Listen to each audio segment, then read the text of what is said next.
Rafinha ikkita vaziyat bo'ldi. Hali Real o'sha gol urmasidan oldin bilsangiz, o'sha bir xil chap oyoqda tepdi, o'sha foydalana olmadi. Barselona mana aka o'zi biz hozir Barselona haqida ko'proq gapirishimiz kerak. O'yin g'olibi, nimani hisobiga yutgani, xohlagani uchun Klopp varianti chiqib keldi deb o'ylayapman. O'zi tagida hech narsa yo'q. Hatto Klopp menejerlari raddiya yozib. Lekin o'sha matbuot anjumanida nima bo'lganini bilmadim ham dedi. Nima deb o'ylaysizlar? Ya'ni necha mavsumga yetib beradi bu Liverpool kuchi? Ya'ni 2-3 mavsumga ham chempionlik uchun kurashga yetadigandek o'ylayman. Ya Amorimchi mehnatkash, haqiqiy o'sha jang qiladigan futbolchilarni olib kelish kerak-da. Yo, Inter men uchun yo'q. Men o'zim Inter bosh og'riq bo'ladi degandim, lekin oxirgi o'yinlardan keyin shuning uchun Barselona Murod aka aytaylik, yaqqol. Meni fikrimcha. Assalomu alaykum qadrli muxlislar, qadrli obunachilar. Eurotime ko'rsatuvi yana efirda. Stok futbol studiyasida bugun demak Davron Faziyev, shuningdek Ahror aka bilan birgalikda, Isoqovich bilan birgalikda dam olish kunlari bo'lib o'tgan o'yinlarni esga olamiz va ularni tahlil qilamiz. Endi asosiy voqea bu Klasiko. Shuning uchun bugungi ko'rsatuvning menimcha katta qismi Klasikoga bag'ishlansa kerak. Lekin baribir APL ham Liverpoolning chempionligi haqida gaplashmasak bo'lmaydi. To'g'ri, keling maqsadga o'tib qolamiz. Klasikodan boshlaymiz. Bo'lmasa Klasikoda o'zimdan boshqacha kutildi bu safargisi, baribir final bo'lganigami yoki o'sha bir kun oldingi hakamlik bilan bog'liq voqealar sabablimi boshqacha kutildi va shunga yarasha final ko'rdik. Zo'r final bo'ldi, ham o'yin taraflama, ham hisob. Qanaqa sizda o'zi kutilma qanaqa bo'lgan? Chunki bundan oldin ketma-ket yirik hisobda yutdi Barselona. Hozir to'g'ri gap bo'ldi. Rostdan ham bu safargisi boshqacharoq kutildi. Chunki oldingilarda bilmadim, balki o'sha yirik hisoblar qayd etilganigami, qanaqadir tinch o'tib ketdi-da Klasikolar. Yoki bo'lmasa o'sha so'nggi paytlarda jamoalar o'rtasida hech qanaqangi mojaro yo'q, do'stona munosabatlar, hammasi tekis bo'layotgandi. O'tirib shu g'oyani ishlab chiqishdimi deyman, auditoriyani oshirish uchun bir kun oldin ayniqsa ko'payib ketdi gap so'zlar. Endi bu rostdan ham auditoriyani ko'paytirdi, e'tiborni oshirdi va yana muxlislar o'rtasidagi emotsiyalarni ham qo'zg'atib yubordi-da. Chunki yana guvohi bo'ldim o'yin oldidan har xil o'sha o'yin kuni guvoh bo'lib kommentlardan sezadi odam bar kayfiyat. Shunaqa kayfiyat kuzatildi va bevosita jamoalarda vaziyat ham shunday ediki, mana Real uchun oxirgi imkoniyat, City uchun. Endi to'g'ri La Ligadagi o'yin bor, lekin 4 ochko farqda ozgina qolyapti. Bu yog'iga Barselona ketma-ket ikkita uchrashuv. Ketma-ket bo'lmasa ham ikkita uchrashuvda yutqizish ehtimoli yoki durang o'ynash ehtimoli kamroq nisbatan. Undan ko'ra o'zaro o'yinda bitta uchrashuvda titul yutish Realga osonroq edi va ko'rinib turdiki, Madrid aynan shu uchrashuvdagi g'alaba uchun borini berdi. Borini tikib harakat qildi. Menga ko'proq o'sha Realning birinchi taymdan keyin ikkinchi bo'limda birdaniga o'zgarib qolishi qiziq tuyuldi-da. To'g'ri, birinchi taymdagi Barselonaning juda katta ustunligidan keyin men tiklana olmaydi deb o'yladim. Barselona yana ikkita ursa kerak deb o'ylagan. Keling, taymdan boshlaylik. Birinchi taym o'zi tarkibdan boshlaylik. Tarkibda Vaskes bilan Mendy tushdi. Men bo'ldi qanotlarda yana muammo bo'ladi deb o'yladim. Chunki Mendy o'zi endi qaytgan, bitta mashg'ulot o'tkazgan ekan, xolos. Va yana jarohatini qaytarib oldi. Juda yomon start bo'ldi, ham jarohat taraflama, ham o'yini chiqmadi. Qanaqadir yo nima deydi, oshib ketib qolganmi, qanaqadir motivatsiya berish oshib ketib qolganmi yoki umuman yetmaganmi? Realda yo'q edi o'sha narsa, qanaqadir jangvorlik bir kayfiyatini ko'rmadim. To'liq dominantlik va xotirjam boshqardi o'yinni birinchi taymda. Menimcha Barselona xohlasa qo'sha olardi. Katta zaxirasi borligi sezilib turgandi-da. O'sha birinchi taym haqida keling, u tarkiblar. Masalan, Barselonaga kutilgan tarkib hech qanaqa Amerika ochgani yo'q filik.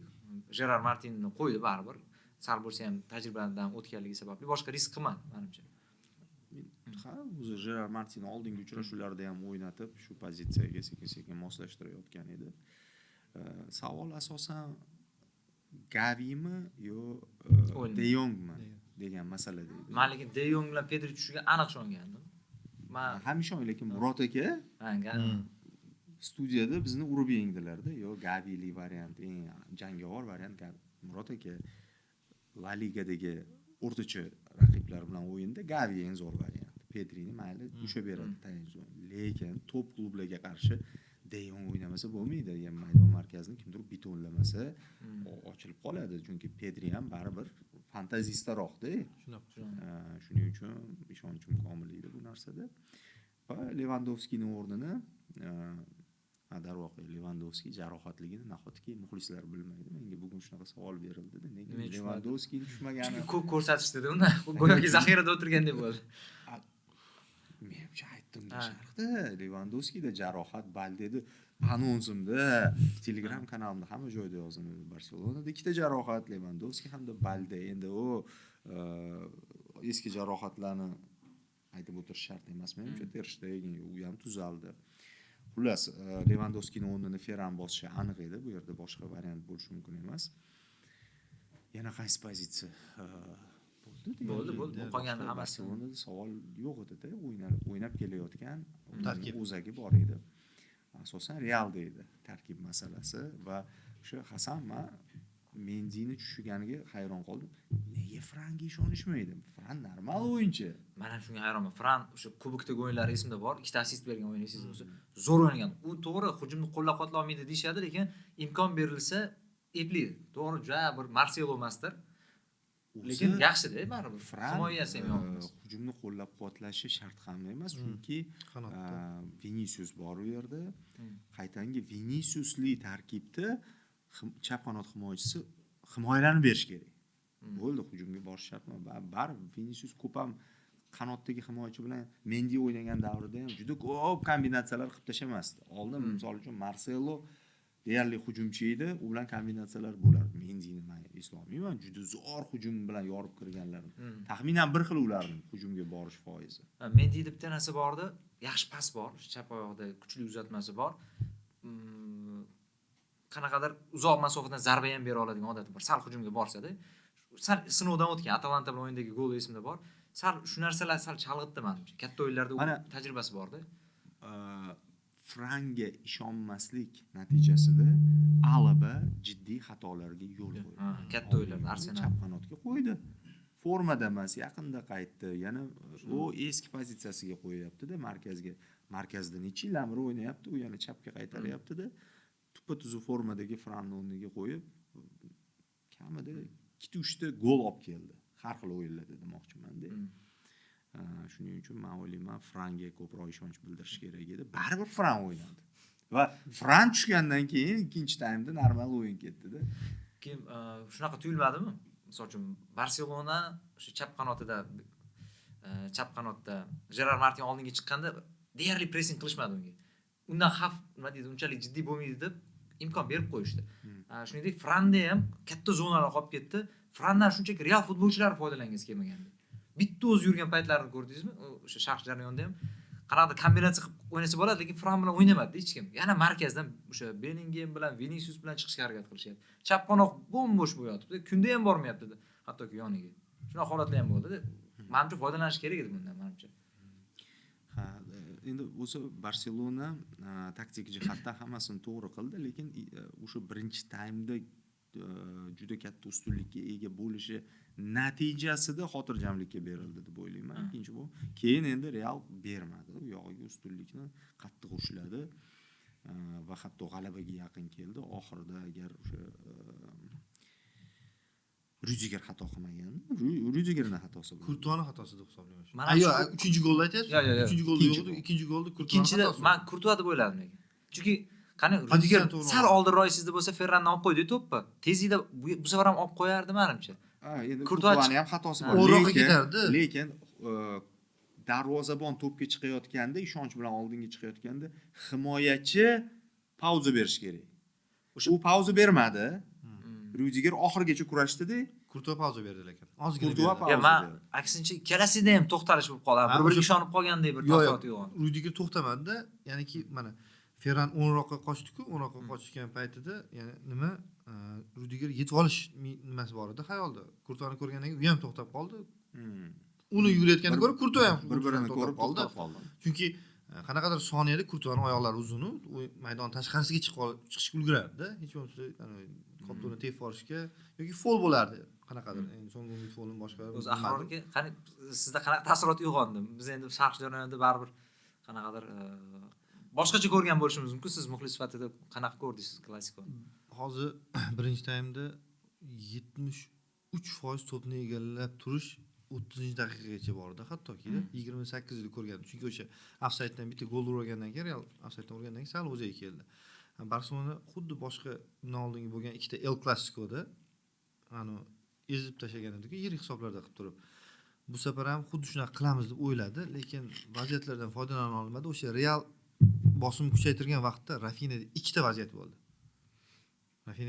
bo'ldi. Hali Real o'sha gol urmasidan oldin bilsangiz, o'sha bir xil chap oyoqda tepdi, o'sha foydalana olmadi. Agar o'shanda foydalanib ketganda, menimcha yana o'sha yirik hisob bo'lardi, lekin Bellinghammi, Mbappeni mahorat deymiz, lekin o'sha Mbappegacha eng katta kuchi Bellingham bilmayman qanaqa darajada o'ynaydi, qanaqa o'yinchi markazda hali qaysidir holatda oyoq sinib ketdi deb o'yladim. Adashmasam, De Jong bilan to'qnashuvdamidi, kim bilandir to'qnashuvda. Gavi bilan, Pedri bilan hamma bilan to'qnashuv bo'ldi. Chunki Real qilgan barcha xavfli hujumlar hammasi Bellinghamni to'p olib qo'yishdan keyin bo'ldi. Hammasi shunaqa. O'zi deb podkastda aytgan ekansiz-ku, Husanov ham Bellingham jismonan juda kuchli ekan. Shu narsa shunday sezilib turibdi, o'zini umuman ayamayapti-da. Sal noto'g'ri harakat qilsa jarohat oladigan darajada risk qilib boryapti. Men bunchalik jon kuydiradigan futbolchi boshqa ko'rmadim. Balki Chouameni sal ikkinchi taymda qo'shgandir yoki Valverde og'riq qoldiruvchi bilan o'ynabdi. 120 daqiqaga yaqin o'ynadi. Og'riq qoldiruvchi qanaqadir dorilar bilan ichib o'ynabdi. Shu uchalasi sal jon kuydirib o'ynadi. Qolganlarda shu narsani ko'rmadim. Mbappe hop gol urdi. Endi uning vazifasi shu. Lekin Vinicius o'zi hal qilaman deb yana o'sha yulduz asos yulduz men bo'laman deb o'ynadi. Ikkita zo'r vaziyat ko'kka so'rib yubordi. Endi men o'ylayman, Mbappe ham qattiq ta'sir qildi o'yinga, o'zgartirib yubordi. Qo'shdi. Realning o'yinini butkul o'zgartirib yubordi. Individual o'zi ham tortdi, jarima zarbasini ijro etdi.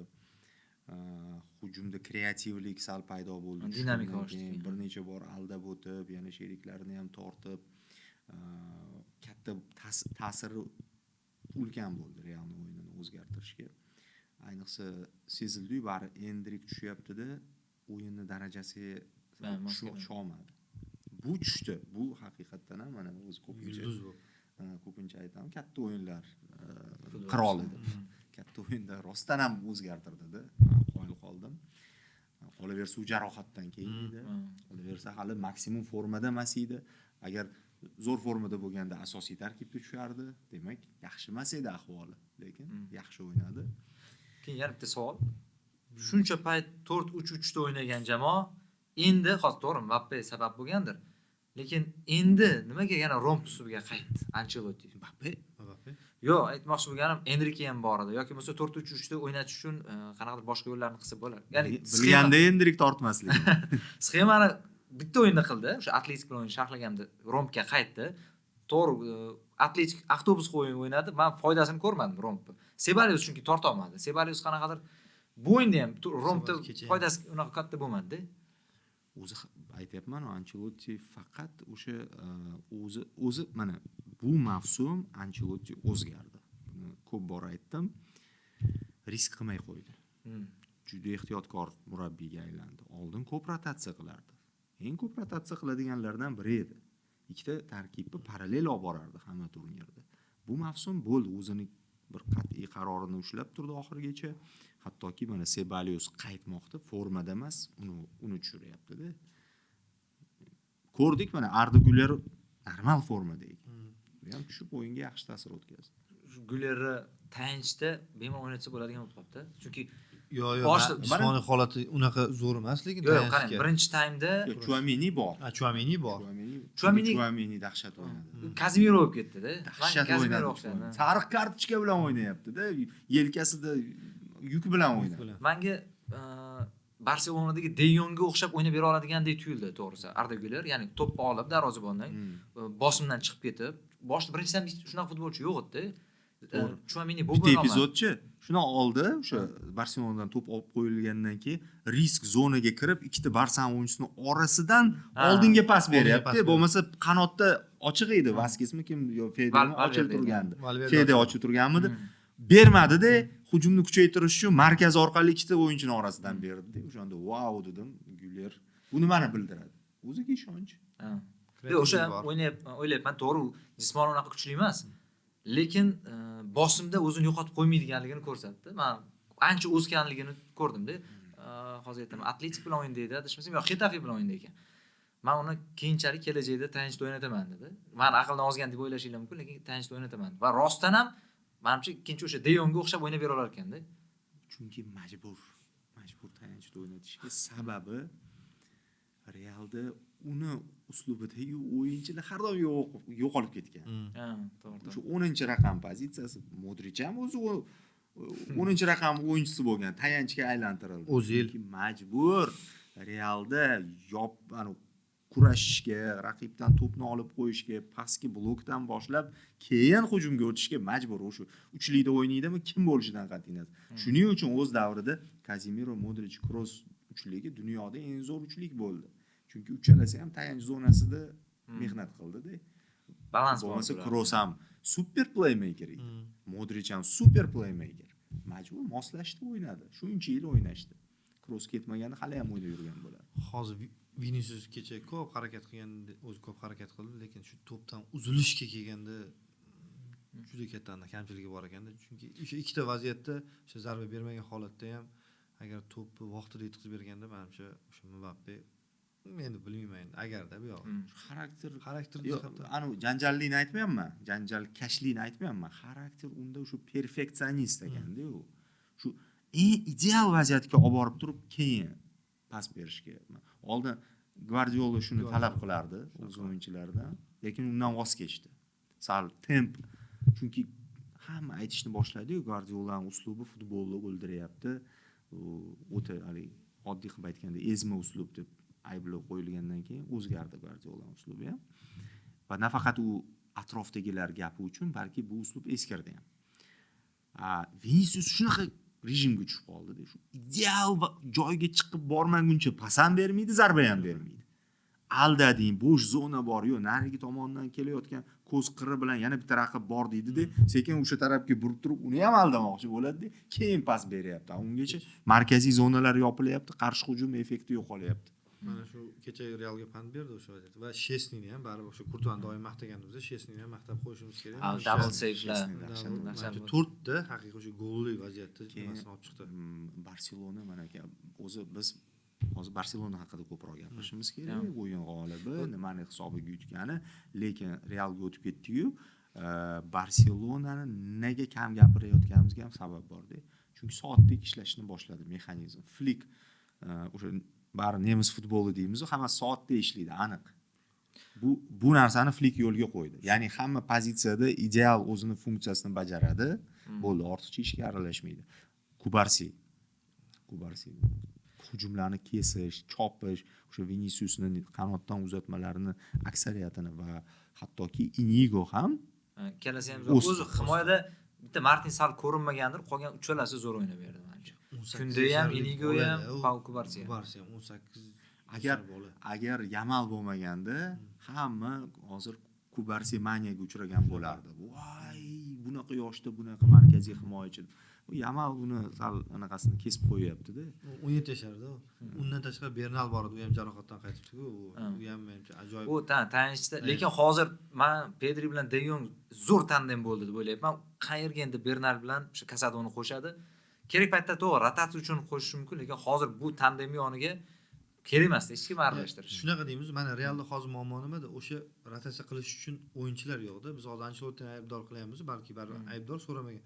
Peres olib bermaganda yo'q o'sha o'yinchilar kimni qo'yadi? Markaziy himoyada kim o'ynayapti qachondan beri? Endi Peres har doim unda bo'lgan, tejamkorlik iloji bo'lsa shartnomalarni kutib, erkin agent shunaqa narsalar qiladi-yu, lekin baribir ko'p narsa Ancelottiga bog'liq deb o'ylayman. Misol talab qilganda olib berardi. Mana shuni aytaman, o'zi talab qilmagan. Mayli amallaymiz degan. Shuning uchun Ancelotti qulay murabbiy ediki, bor narsani maksimum ishlata olardi. Yo'q, oldin sezilmasdi jarohat.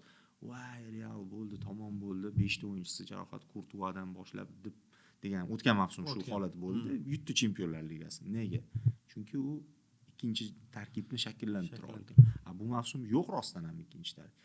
Yo'qligiga sabab Endrik ham, Arda ham, kim yana o'tiradi zaxirada? Ibrahim. Bularning hammasi yetarli o'yin amaliyotiga ega bo'lmadi. O'zi Formadan bermayapti. chiqib ketdi. Endi Arda tabiiyki yaxshi o'ynab yorganiga sabab o'zida bor talantni va Barsaga qarshi o'ynayotgan uyg'ondi o'sha instinktlar uyg'onib ketdi.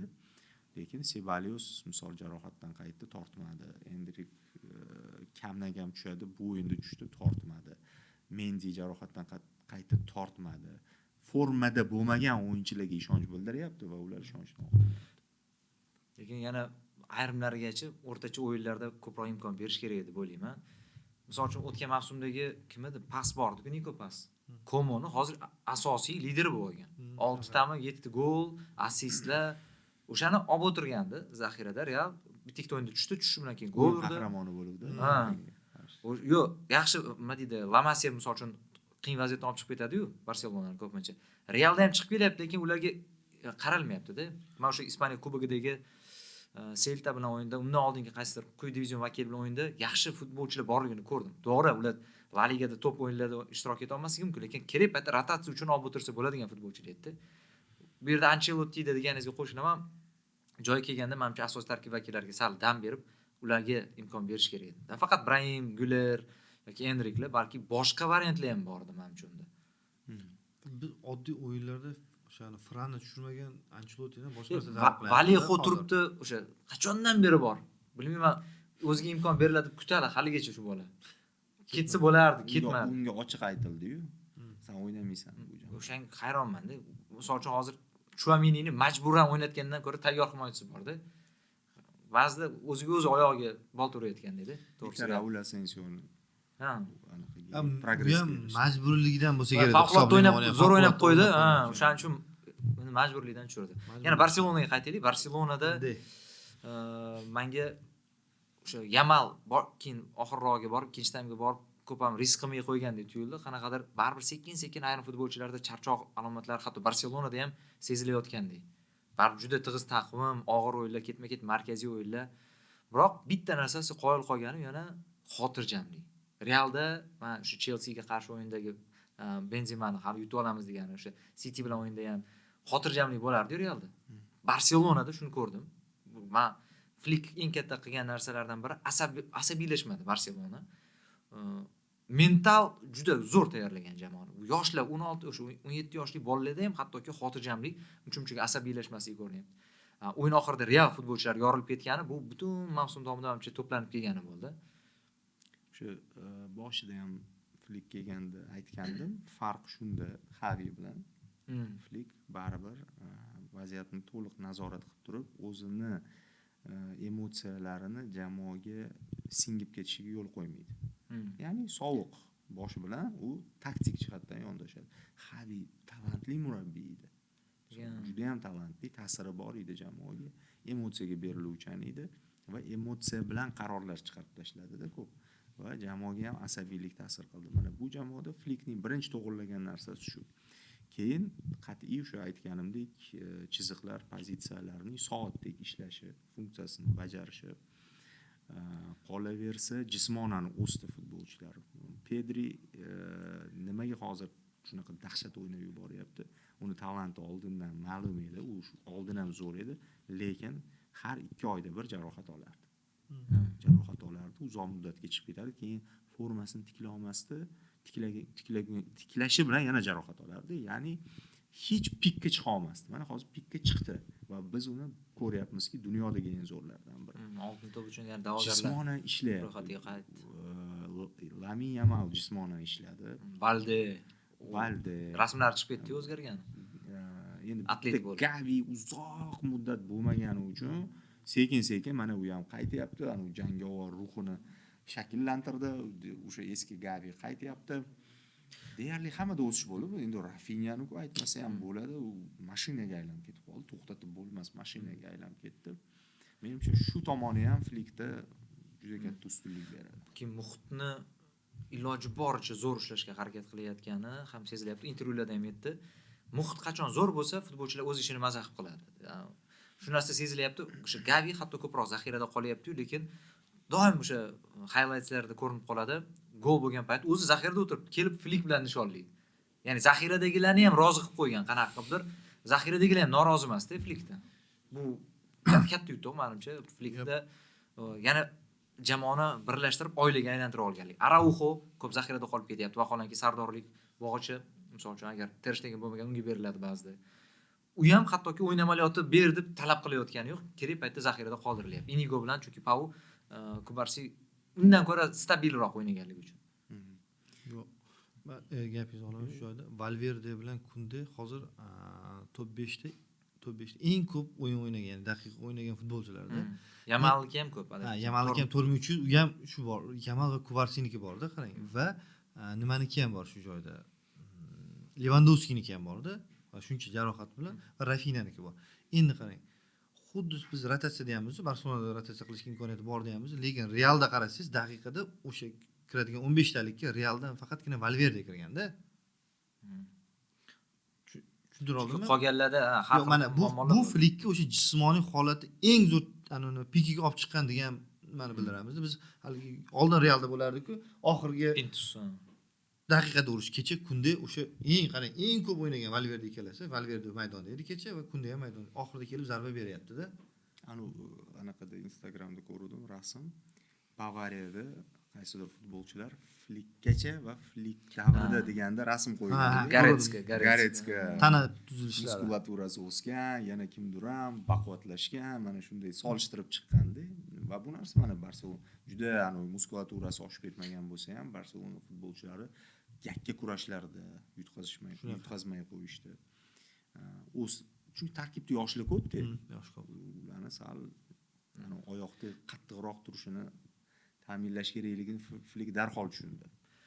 O'sha o'yin davomida pressinglarda hamchi sal bitta narsa sezdim. Mana Bellingham o'zidan bilib borib olib qo'yishga harakat qilyapti yoki Chouameni yoki kimlardir. Tizimli emasda. Barselonaniki o'sha counter pressing to'p oldirgan payt birinchi taymda ayniqsa to'liq hamma bir-birini nima qilayotganligini, oldindan nima qilishini bilib, hammasi tizimli amalga oshirilyapti. Bu baribir murabbiyni o'sha qo'li yaqqol ko'ringanligidan menimcha. Ayniqsa birinchi taymda Ancelotti yo'q edi. Ancelottining qanaqa imzosi yo'q edi. Qanaqa qilib hujum qilamiz degan savolga men futbolchilarga tushuntirmagan. Bellingham kelib nima qilish kerakligini bir so'ragandi, qaysidir o'yinda. Nima qilayman degandi. U rostdan ham ularga to'g'ri qanaqa joy ham topib bera olmayapti. O'zi Ancelotti menimcha oldin ham aytib o'rmagan qanaqa hujum qilish masalasi. Chunki doimo qanaqadir vaziyatlardan paydo qilganda, to'p olib qo'yish, uzoqdan zarba berib qolish, hali Real o'zini misol Barselonada aniq ko'rinadi-ku, Yamal tarafdan o'tib, u qanotga o'tadi, bu qanot kechagi juda ko'p Barselona o'yinda, lekin Realda kecha qilgan hujumlari va urgan gollarida faqat futbolchini faqat individualda u. Anaqa xayolim keldi hozir Hasanning gapidan keyin. Chumolilar bor-ku, ekotizim sifatida ishlaydi. Ular o'zaro aloqa qilsa kerak qanaqadir, lekin kommunikatsiyasi. Misol to'g'ridan to'g'ri gaplashmaydi, ammo hammasi tizimdek. Bundoq qarasangiz, go'yoki hamma har xil harakatni qilayotgandek, lekin buni hammasining tizimi bor, hamma o'zining funksiyasini biladi, tartib buzilmaydi va ular nimadir barpo etayotgan bo'lishadi. Shu hozirgi Barselona go'yoki hamma har qayoqda o'ynab anaqa qilayotgandek, lekin bular hammasi instinkt bo'yicha bir-birini tushunib tizimdek. Realni hozirgi holati yovvoyi buqalar to'dasi bo'ladi-yu, bitta yugurib qolsa, hamma bosib Mufasani ham shunaqa bosib ketgan. Ular kimdir orasida kimdir yiqilib qolsa, o'zinikini ustidan ham bosib ketadi-da. Ya'ni hammasi kuchli, buqa, ammo tartib, boshqaruv qo'ldan chiqqan. O'sha boshqaruv qo'ldan chiqishi natijasida vahima bor, kuch bor, tizim yo'q. Shuning uchun men o'ylayman, hozir Carlo Ancelotti Real tarixidagi eng zo'r murabbiy gap bo'lishi mumkin emas, ammo hozir jamoaga impuls beradi. Hatto o'sha Florentino Perezni ham yo'q, menga kerak transferlar deb turib, majbur eta oladigan yosh, talabchan va ambitsiyali murabbiy kerak. Xavi Alonso qo'ymaydi zohirda. To'p farqi yo'q, Zidane ham shunaqa qila oladi. Zidane endi qaytmasa kerak. Endi Xavi Alonso mana agar foiz bo'yicha oladigan bo'lsak, deylik 50% Alonso, 30% Zidane, 20% Raul. Kloppchi.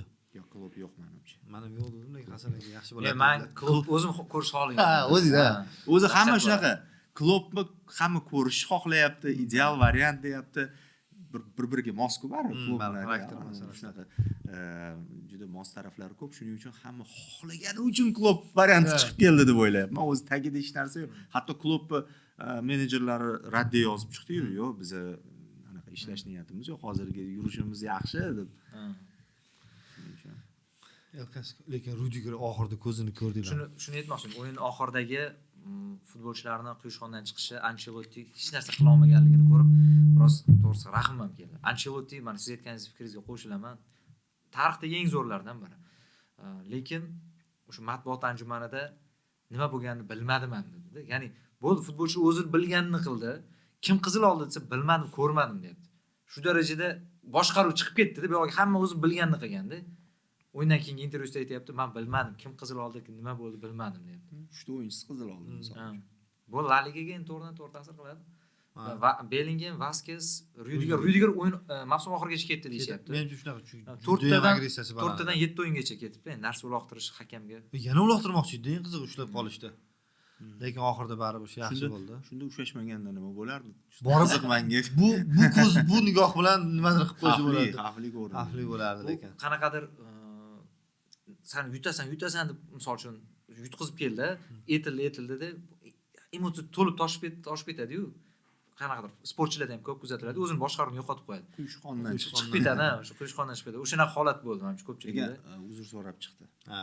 Uzr so'rama. O'zim meni harakatlarimni oqlab bo'lmaydi, kechirasizlar deb hammadan uzr so'rab yuboribdi. Bundan keyin mana shuncha bor kuchini sarfladi, zaxiradagi o'sha bir tomchi qolgan kuchini ham sarfladi, yuradi, sezilib turdi. Ayniqsa Rudigerlar cho'loqlanib o'ynadi, bitta oyoqda o'ynadi, bilmadim. Shundan keyin ham yutolmagandan keyin endi La Ligaga bu juda katta ta'sir qiladi deb o'ylayman. Qanaqadir o'chirib qo'yish kerak. La Ligada ham qizil kartochkada bizga ham ta'sir qilyapti. ham qizil kartochkada va undan tashqari maqsadga yeta olmagandan keyin ruschada опустошенность deydi, nima deydi? Emotsional juda katta zarba bo'ldi-da bu. Lekin yaxshi bo'ldi. Oxirgi paytlarda El Clasico'da o'zi aytadi, yana to'y qiziq bo'lmadi, shahar to'yi dedi-yu. O'shaning uchun Janjal bo'lmadi dedi, urush bo'lmadi. Bu safar ancha qizdirib berishdi lekin. Realchilar yozdi-da, bizga o'sha 4-0 yoki 5-2dan ko'ra alamli bo'ldi bu deydi. Undan ko'ra birinchi taymdagi o'yinni qilib 2-0, 3-0 yutqizib qo'ygani yaxshi edi. Bunaqa umid berib turib oxirida nima deydi, yutqizganda yoki penaltilar seriyasida yutqizganda ham mayli edi deyapti-da. Lekin men taniydigan realchilarni ko'p adekvat yondoshdi. Aytishdiki, zo'r o'yin bo'ldi. Biz ham yutsak bo'lardi, lekin Barselona munosib yutib ketdi deyapti. Golini urdi, gap bo'lishi mumkin emas. Chunki hakamga ham e'tiroz bo'lgani yo'q. Hech qanaqa. Bu yutqizganlar ko'pincha hakam ayblaydi-yu, lekin men hakamni ayblagan realchini ko'rmadim. Lekin Barsachilar ayblayapti, juda ko'p yozibdi. Penalti. O'sha Rudiger vaziyati menimcha. Penalti. Rudiger vaziyati, ya'ni Ferrandada oyog'ini ilib qolish urdi. O'sha vaziyatda. Rafinada menimcha hech kim bu darajada e'tiroz bildirmadi. Yo'q, lekin o'sha oxirgi rakursdan topib ko'rsatishdi-yu, o'sha zo'r, aniq tiniq ko'rsatib berdi, bu yerda simulyatsiya bo'lganligini. Men o'shangacha sal ikkilanib turdim. Qanaqadir simulyatsiya borga o'xshayapti, keyin narigi kadrda kontakt borga o'xshayapti. O'sha oxirgi takroriylar 100% ko'rsatdi. Shunda topishdi, shuni yiqilayotgan, sho'ng'ida deydi, sho'ng'igan ekan. Ha, Klasiko haqida menimcha yetarlicha gaplashdik. Zo'r xotira qoldi baribir bu Klasikodan. O'zi oxirgi finaldagi Klasiko ham zo'r bo'lgan ekan. O'sha Bale goli o'sha oxirgi finalda bo'lgan ekan. Klasiko o'sha Bartradan qochib ketgan. Keyin haligi endi futbolga qiziqadiganligi Klasiko o'zi nima deganda oxirgi o'yinlarni ko'rsatsa, shumida deyish mumkin edi, lekin men kechagi o'yinni ko'rgandan keyin rostdan ham zo'r ekan degan. Bu Klasiko menga o'sha Messini oxirida 3-2 qilib ketgan nimasi bir kishi kam xuddi shunday zo'r o'yin bo'lgandi o'sha. Montaj ham qilishibdi menga. Ha, yo'q, meni belgilab yuborishyapti-da. Ha. 2 kundan beri shu videolar kelyapti, ani kadrda ikkita kadr qo'yib, Messini kambeki va Barselonaniki. Shu yerda ham Marcelo, ya'ni hozirgi Barselona.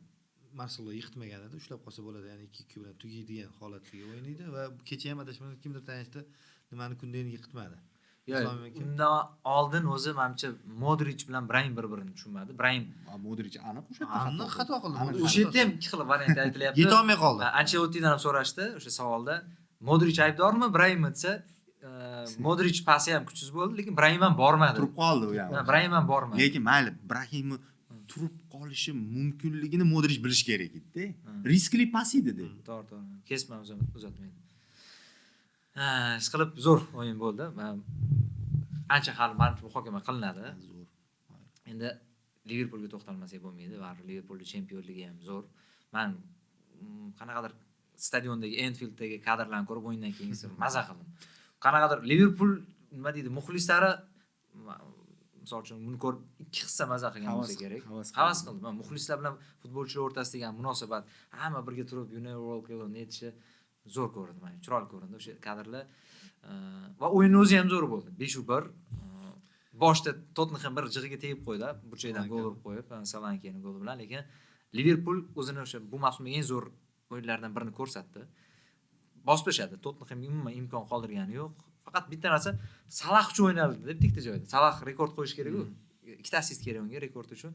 Salah nimadir qilsin deb o'ynashyapti, shuni deb tikdi zo'r vaziyatda qo'ldan chiqdi. Ya'ni bu yerda ham bir-birini o'ylashdi. Bu ham yaxshi lekin jamoaviy. Lekin Salah gol urdi. 7 ta o'yinlaymi? Gol seriyasiga nuqta qo'ydi. Uzoqdan o'zi tiqib yubordi golni va keyin Liverpool haqida ham Slotni baribir bir mavsumda Flickga o'xshaydi. Flickga ham endi kelgan paytda nima kutish bilmasdik, Slotdan ham nima kutish bilmasdik. Hozir ikkalasi ham baribir zo'r natija qayd etyapti. Garchi Chempionlar Ligasidan Liverpool chiqib ketgan bo'lsa ham, kubok yuta olmagan bo'lsa ham, Angliya Liga kubogida, lekin zo'r menimcha mavsum, birinchi mavsum uchun. Shu haqida gaplashsak, birorta transfer bo'lmadi. Bitta Chiesa olib kelindi, u ham faqat o'ynadi, bir o'ynamadi. Nima deydi, kuchsiz jamoalarga qarshi o'yinlarda tushiryapti. Yaxshi. Lekin baribir qoyil qolish kerak. Eng zo'r statistika o'sha chempionlik uchun har taraflama munosibligi, eng ko'p gol urgan, eng kam gol o'tkazgan, o'sha eng ko'p zarba bergan raqib darvozasiga, eng ko'p vaziyat yaratgan. Hamma statistikada birinchi o'rinda Liverpool. Va 100% haqliman. Bitta savol sizga. Bitta savol, balki kerakli. Qancha ochko to'pladi hozir? Arsenal? Liverpool. Liverpool 84mi? 86mi? Yo, 80. 15 ochko bo'lib ketdi, ishqilib. Farq shunaqa bo'ldi. Farq bo'lib ketdi, lekin maksimumda ham aytmoqchi Klub davri bilan solishtirib va uni 90 tadan urolmagan demoqchisiz. Bu masala bor va uni bu yil ta'qibchisi Arsenal edi. Men o'zim jamoa bo'lsa ham aytaman. O'zingiz jamoangizga pas. Yo'q, o'zi ta'qibchisi Arsenal edi. Bundoq qarang, hattoki Leicesterga ham boy berganda, 20 yil davomida hatto Leicesterga ham boy bergan Arsenal. Bundoq qaraydigan bo'lsangiz. Ya'ni o'sha Leicester chempion bo'lgan yillarida ham qarasangiz, raqobatchi Arsenal bo'lgan bo'ladi-da. Bu Cityni o'sha 82 ochko. 82. Keyin hatto ikkinchi o'shanda 2020-yilgi chempionlikda karantin bo'lib qolgandi-yu, pandemiya bo'lgan. Nishonlanmagandi Liverpool. Bu safar ikki hissa nishonladi, shuning uchun ham. Endi bir paytlar Mourinho ham 100 ochko to'plab chempion bo'la olmagan. Bo'la olmaganini aytyapsizmi? Men bo'lgani maksimalnisini aytyapsiz o'ylab. Bo'la olmagan yilida ham ko'p ochko to'plovdi-yu. U Real Madridda emas. Unda adashmasam siz APL nazarda tutyapsizmi? Real degisi, Realda 100 rekord Mourinhoniki 100 ochko, 120 ta gol urgan. Uni keyingi mavsumida Guardioladan keyingi murabbiy kim edi? Tito Villanova, u ham 100 ochko to'plagan. Balki o'sha mavsumda bo'lsa kerak. O'sha bo'lsa kerak. Xullas Tito bilan janjallashib ketdi-yu. 90 ga borgan unda ham ochko adashmadim. O'shanga 92 da shunaqa edi. Bo'lib turadi shunaqa mavsumlar. Bu faqat liderlarga bog'liq emas, endi boshqa raqiblarga ham bog'liq. Bu mavsum ancha raqobatli bo'ldi-yu APL o'zi. Orada katta farqlar bo'lmadi-da. Misol bitta faqat birinchi, ikkinchi o'rin o'rtasida farq bo'ldi. Deylik, Chempionlar Ligasi zonasi uchun hali ham kurash ketyapti. Yevropa Ligasi zonasi uchun hali ham kurash ketyapti. Qolish ketish masalasi ham, endi qolishga Southampton 3 ta ketdi, aniq. Manchester qoldi deydi. 7 tur oldin o'shanda chempion bo'lgan ekan klub jamoasi. Bu safar 4 tur oldin chempion bo'ldi. Bu ham natija 10 talikka kirdi. Slot baribir rekordchilardan bittasiga aylandi. Slot birinchidan qarshi bo'lmadiki, klubning merosi bilan ishlashga. Klub zo'r meros tashlab ketdi. Klub o'tish davrini yumshoq ketishini ta'minlab berdi. Va klub buni qabul qildi. Bir-birini to'ldirib ketdi bular. Zo'r bir oldi berdi qilib, ana kosmosda ikkita havo kemasi bir-biri bilan bog'lanib turib, ona qiladi-yu. Qo'shiladi. Yoqilg'i quyadi. Shunga o'xshab juda chiroyli o'tish bo'ldi, o'tish davri. Qolaversa, Cityning inqiroz davri, buni ham tan olish kerak. Cityning inqiroz davriga duch keldi. Keyin o'yindan keyin o'sha klub haqida qo'shiq aytgani ham hech qaysi menimcha murabbiy ketgan murabbiy haqida bunaqa qilmagan bo'lsa kerak va keladigan murabbiyga Va keladiganni ham bu shunaqa zo'r. qo'shiq bilan nima qilgan. Juda zo'r. Xarizmasi bari boshqachalar. keyin Slotga yoqdi o'sha bir intervyusi esimda bor, tarjima qilgandim.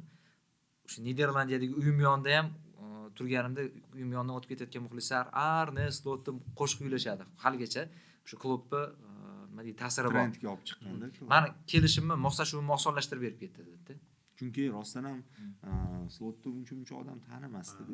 Niderlandiya ligasidan kelgan, to'g'ri titullar yutgan, lekin top ligadan kelmadi-da bu murabbiy. Va shunda uni klub dunyoga ochib berdiki, ishoninglar bu eplaydi bu degandek qilib qo'llab-quvvatlab ketdi. Bo'ldi, u pozitiv kayfiyatni ta'minlab berdi Slotning o'ziga ham. Va meni Liverpulchi bir ashaddiy Liverpulchi tanishim butun mavsum davomida shuni aytib keldi menga. Oxiri o'zimni ham ishontirib qo'ydi, chunki men boshida sal qo'shnim yotdim. Bu hali ham klub jamoasi deydi-da. Hali ham bu klub jamoasi, bu klub inertsiyasi, hammasini klub qilib ketgan Slotni hissasi juda ham katta, u jamoani parokanda qilmaganida xizmati katta deyapti-da. Shu emasmi uni ham bari mahorati-da, maqsadga erishdi-yu. Qanaqa yo'l bilan erishish emas u muhimi. Slot chempionligi deydi. Men imzosi bor deb o'ylayman. To'g'ri, Slot. Chunki sxemalardan ham ko'radigan bo'lsak, Nunesdan voz kechdi, ya'ni haqiqiy 9 hujumchidan voz kechdi. O'sha Diasni o'ynatyapti, qanotda Gakpo bilan almashib o'ynaydi. Ya'ni joyiga kelganda o'sha FIFA kunlarida Nottingham yutqizib qo'ygandan keyin o'zi uchun xulosa qilib, o'sha taktikalarni to'g'ri tanlab, Sebastianni bunaqa yuqorida o'ynashini biz kam ko'rganmiz. Futbolchilarda baribir Salahda bunaqa statistika bo'lishiga asosiy sabab Slotni uslubi deyishyapti va Slotning o'zi har intervyusida Salah rekord qo'yapti desa, chunki qolganlar unga imkon beryapti deyapti. Ya'ni Salahni o'zi olib chiqib ketyapti demayapti-da. Salahda biz o'yinda kamida 6-7 ta imkoniyat qilib beryapmiz. Shuning uchun Salahning statistikasi shunaqa dedi. Rostdan ham bundoq qarasa Slot, ya'ni bu orqali men qilib beryapman deyapti-da. Bu gap bilan butun jamoa qilib beryapti degan ma'no. Va liderlarni olib qoldi va o'sha Salah bilan Van Dijk qolyapti-yu. Nima deb o'ylaysizlar? Ya'ni necha mavsumga yetib beradi bu Liverpullik kuchi? Ya'ni 2-3 mavsumga ham chempionlik uchun kurashga yetadigandek o'ylayman. Keyingi mavsum paraganda bo'lib ketishi ham mumkin. Ishoning.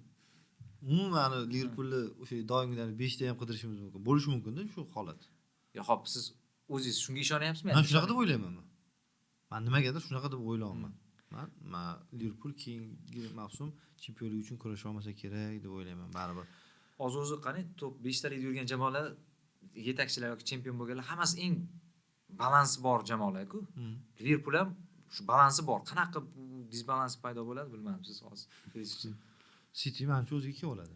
Arsenal xuddi shu tempda o'sib boryapti yildan yilga, to'g'rimi? Chelsea bilmadim, lekin men bu hozir raqobatchilar kuchayishi emas, umumiy boshqa klublar, Angliyaning APL klublari Liverpulga qarshilik ko'rsatmadi-da. Masalan, bosh Citydan qo'rqmay o'ynab qo'ydi. Citydan hech kim qo'rqmay qo'ydi oxirgi paytda.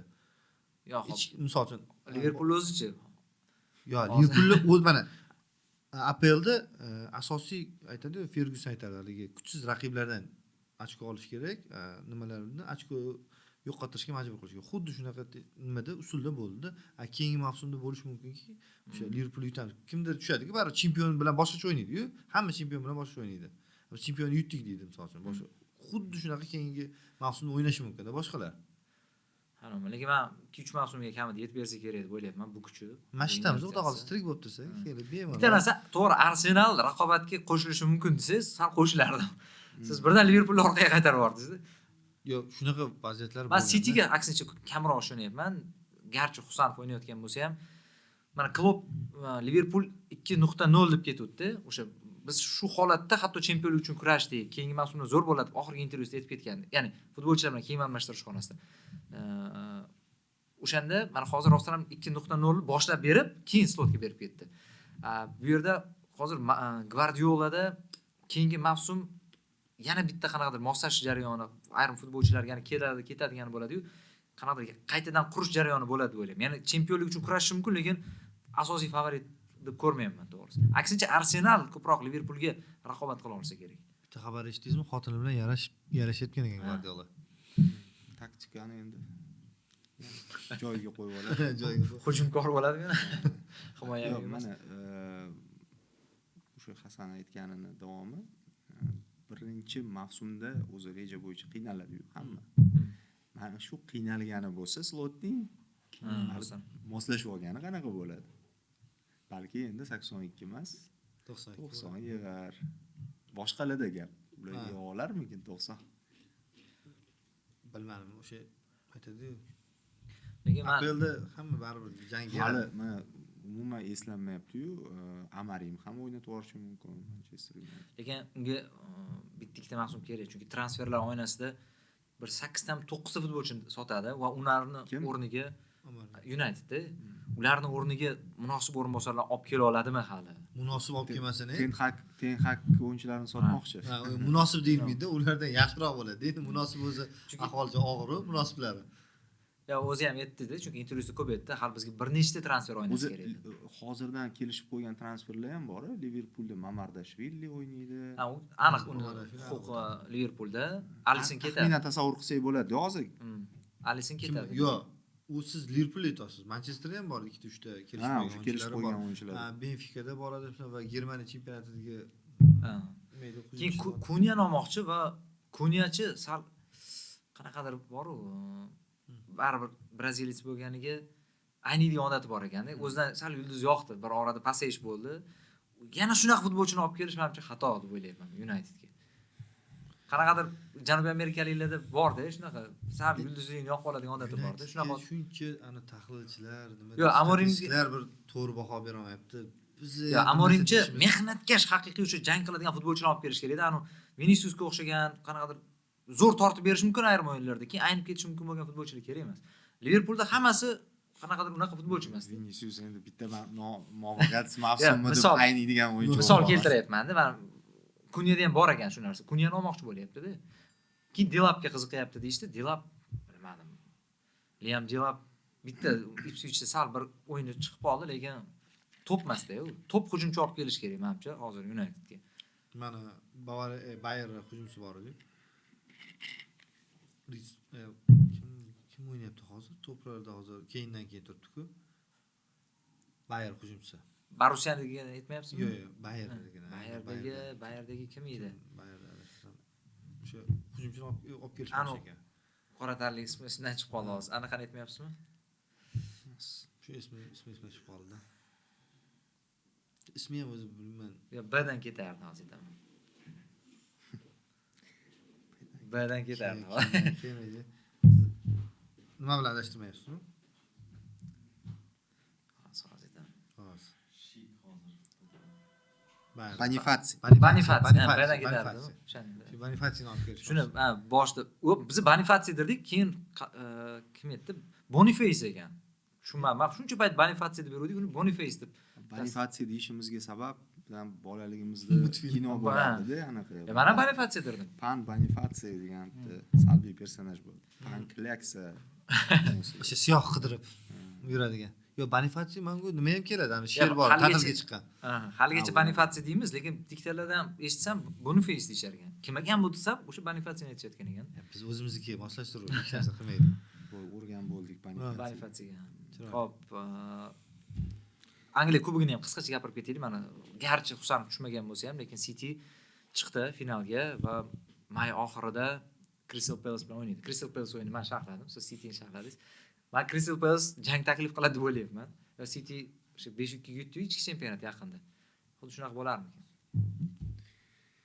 Ya City menimcha bu titlni oladi. O'ziga ke bo'ldi. Ketma-ket g'alabali seriya namoyish etyapti. Muammolar ortda qoldi. Pepning xotini qaytdi. Asosiy muammo. Shunga Hollandlasiz qiynalmasmikin deyman-da. Holland ungacha balki qaytib qolar. Yo, ketdi menimcha, mavsum oxirigacha Menimcha ketdi. qaytmasa ham hozir To'g'ri, Holland siz ham yutdi 5-2 ga, men qo'shilaman. Lekin men Crystal Palace shunaqa yoqdi, Aston Villa bilan o'yinda 3-0 ga yutgan o'yinda shunaqa aqlli o'ynadi. Glasner pressingni voz kechdi. Kerak paytda o'sha qarshi hujumga tayanib o'ynadi. 4-0 ga yutadigan o'yin edi. O'sha penaltidan Mateta ura olmadi. Aston Villa baribir favorit edi. Mana chunki PSJni yutgan. Kayfiyati yo'q Aston Villa. Ha, charchoq ham bor ekan, jarohat ham bor, Rashford ham o'ynay olmadi. Shunchaki baribir shu holatda ham Aston Villa favorit deb o'ylagan. 3-0 yutqazadigan jamoa emas edi. Crystal Palace o'ta aqlli o'ynadi. O'sha Citydan xulosa chiqargan bo'lsa kerak, 2-0 yutib turib. Ha, o'shanda 3-gol urmadi-da. Urmadi, o'sha xatosini o'sha takrorlamaganda bu urdi, safar. Menimcha City oladi haqiqatan ham. Anu esimga tushib qoldi hozir. Shomurodovgacha. Inter bilan o'yindi. Wow, bu o'yin lekin A seriyada intrigani dahshat oshirib berdi. Napoli hozir o'zi kubokdan chiqib ketgan edi. Inter endi Scudettoni ham berib qo'yishi mumkin. 74 ochkoga 71 ma hozir 3 ochko oldi. Ligasida ham bahs raqib. Bu birdan 3 ta kubokdan hozir ayrilib qolishi mumkin. Rostdan ham men Inzaghi jamoasini o'sha Bayer bilan Bavariya bilan o'yindan keyin hali Barselonaga muammo tug'diradi, lekin sal baribir Barselona imkoniyati yuqori deyotgandim, lekin oxirgi 2 ta o'yindan keyin Inzaghi ham aytayapti, ruhan charchagan jamoa, futbolchilar charchagan deyapti. Bunaqa holatda Barselona birinchi o'yinda hattoki hal qilib qo'yishi mumkin deb o'ylayman. Birinchi yarim final o'zi.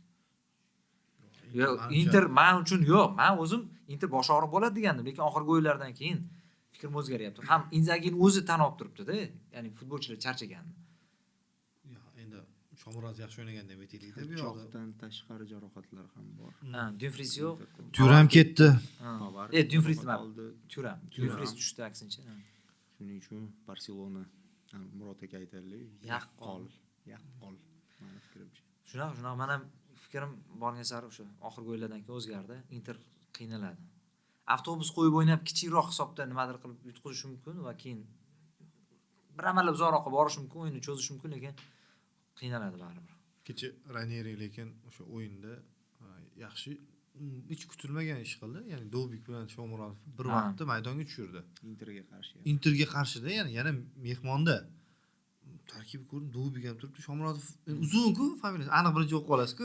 Hujumkor. O'zi Shomurodov qidiriladi-da, She bilan Miyezda qidiriladi. Shomurodov bordi. Dobikni hali birinchi ko'rishda bilmadim-da. Keyin nimadir bo'ldi-da, kimdan qarasam Dobik ham turibdi. Shomurodov bilan Dobik tushibdi va bu oqladi.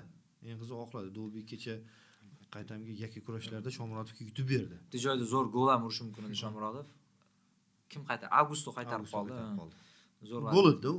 Deyarli o'sha kirib ketadigan vaziyatda va pressingda aqlli ishlashdi. Roma men hech pressing qilganini ko'rmagan ekanman.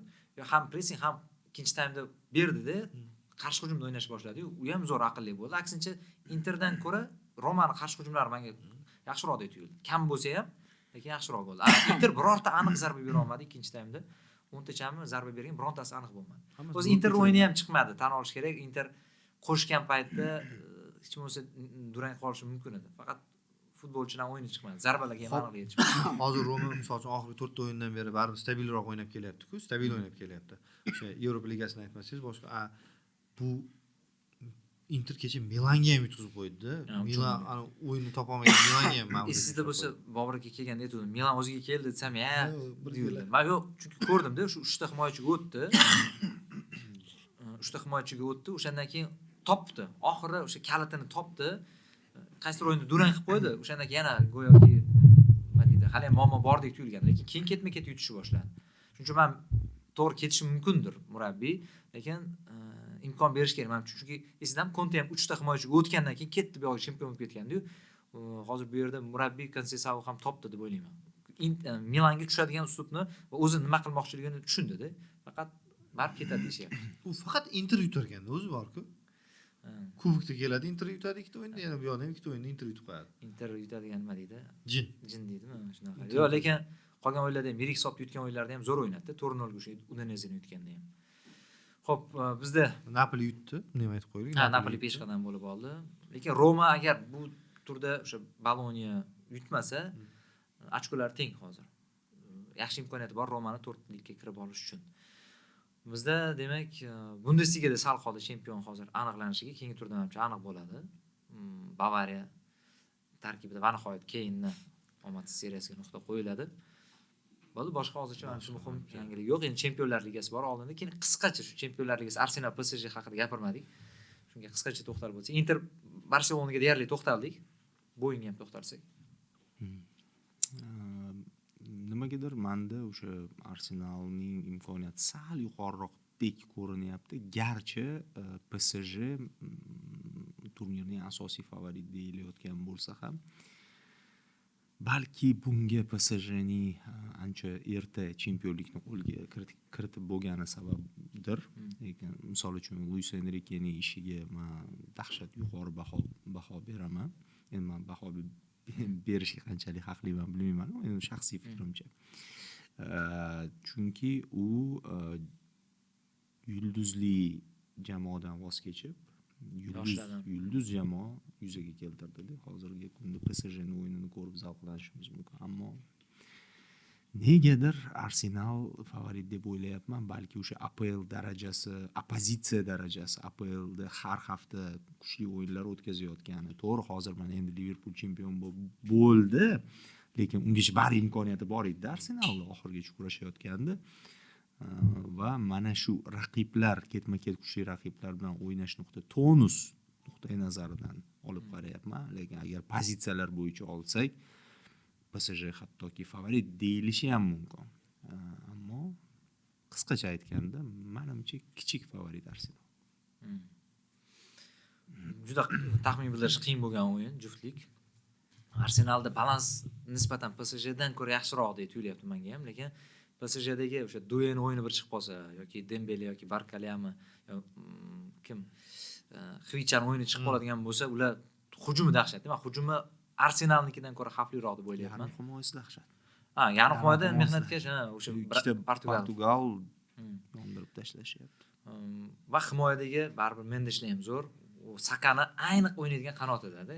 Sakani zararsizlantiradigan eng zo'r hozir menimcha chap qanot himoyachisi bo'lsa kerak. Mendesh o'sha yerda o'ynaydi. Shuning uchun bir narsa deyish qiyin. Men baribir individual agar futbolchilar o'yini chiqadigan bo'lsa, PSG olib chiqib ketib qolishi mumkin deb o'ylayapman bu o'yinni. Biroq baribir unaqa katta emas farq. 51 ga 49 deylik. PSG Angliya klublaridan birinchi bo'lib Arsenalga mag'lubiyatga uchradi chempionlar. Cityni yutdi, Aston Villani yutdi va Liverpoolni, shu biz hozir maqtayotgan Liverpoolni chiqarib oldi. Demak, Arsenalga bir marta mag'lubiyatga uchrab bo'lgan. Chempionlar Ligasida biladi va o'shanda Enrike tan olgandi. Biz bunaqa zo'r jamoaga qarshi nima deydi? Mag'lubiyatni murabbiyning o'zi ham tan olgandi-da, esimda bor. Arsenal bizdan kuchli edi degandi o'sha o'yindan keyin. 2-0 emas edi, hisob 4-0, 5-0 edi o'sha o'yin. Bosib tashlagan endi Arsenalni o'yinlarini bilan yaxshi ko'rib boraman. O'yinni kuzatib boraman-ku. Hozir menimcha PSG Arsenalni yaxshiroq biladi. Endi yaxshiroq biladi, ya'niki imkoniyati ko'proq PSJda kuzatishga va dam olish. Baribir hozir Arsenalda ham jarohatlar bor-da, baribir. Misol uchun PSJda yo'q. O'sha tonus deyotganingiz, ya'ni oldinlari shunaqa derdik, oldinroq tugatsa yaxshiroq, lekin hozir o'sha aytganingizdek o'yinlar soni ko'payib ketganligi, boshqa masalalar sababli o'yinchilar qaytamga ko'proq dam olsa, kuchliroq bo'lib qaytayapti-da. Yo, o'zi hatto Arsenal ham Real bilan javob o'yindan oldin asos tarkib vakillariga dam berdi-yu. Artetani o'zi ham hattoki joy kelganda qurbon qilyapti o'yinlarni. APL o'yinlarni ham o'sha qurbon qildi va durang o'ynaganmiz. O'ynashgan Arsenal muxlis. Arsenal klubi. Undan oldin Real bilan ham durang o'ynagan edi, yutgan edi. Menimcha hop, qanaqa imkoniyat? Arsenal chiqadi finalga. Shuncha gapirib turib. Yo, endi PSG qarshilik ko'rsatadi-yu, lekin Arsenal menimcha finalga chiqadi. Ishonchim bor. Ertaga kim nima desa ham. Lekin menimcha Inter bilan Barselonadan ko'ra bu qizg'aroq bo'ladi. Hujumkor o'yin bo'lsa kerak. Mana qarama-qarshi kursda bo'ladigan o'yin bo'lsa kerak. Bahsli bu ham. Endi Inter baribir yopirib o'ynaydi-da. Shundan kelib chiqib aytayapman. Inter qarshi hujumga tayanib o'ynaydi ko'proq, katta ehtimol. Bu yerda ochiq, kimni hujumi zo'r bo'lsa o'sha yutadi deb o'ynasa kerak. Ya'ni ham bilmadim. Balki Arsenal kerak paytda balans ushlab himoyadan ham o'ynashi mumkin. Arsenal himoyada menimcha nima deydi, stabil eng yaxshi o'ynaydiganlardan, hatto Liverpooldan ko'proq yaxshiroq o'ynaydi. Himoyasidan Arsenal himoyasiga ko'proq ishonaman. Garchi Gabriel bo'lmasa ham. Chunki jamoaviy himoyalanish yaxshi-da. Kivyov yaxshi o'ynayapti. Umuman hammasi qanotdagilarimiz ham, hattoki qaytgan nima bor edi, o'yinchimiz chap qanotdagi Tirney ham, hattoki hujumni qo'llab-quvvatlashda ham, himoyada ham. Tirney mana anchadan beri o'ynamagan, u 3-nimada nomzodda qanotga. Shu ham yaxshi o'ynab beryapti. Ko'ramiz, zo'r o'yinlar bor. Ular haqida endi keyingi ko'rsatuvda gaplashamiz. Eurotime ko'rsatuvida bu Stock futbolga. Demak, obuna bo'lib qo'ying. izohlarda o'z fikringizni yozib qoldiring bo'lajak o'yinlar haqida va kanalni kuzatishda davom eting deb qolamiz. Ko'rishguncha xayr, salomat bo'ling.